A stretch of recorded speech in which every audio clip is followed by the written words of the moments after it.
Hozir bu ventilyatorda bundan qo'shsa kuchayaveradi ventilyator. Biz hozir buni ko'tarib yuborsak, o't kuchayib ketadi. Yana pastlatib joyiga qo'yamiz. Kuchayib ketdi hozir.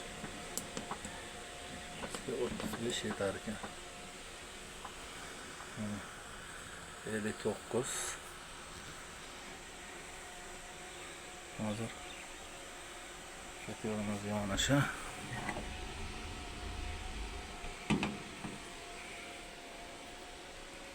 Bunda mayda ko'mir bor, ichki ko'rinmagan.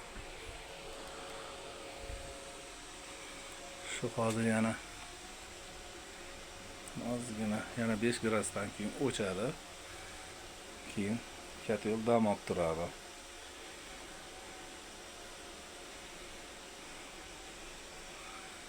Yana 50 ga tushganda yana o'zini ishlatib yana isitishni boshlaydi uyda. Hozir bu yerda nasosimiz bor. Nasos qaytayapti. Kotel o'chdi mana. 59.9 o'chdi, ha.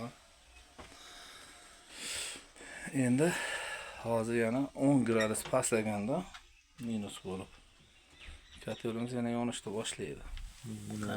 Mana sekin turadi. Hozir o'chdi bu.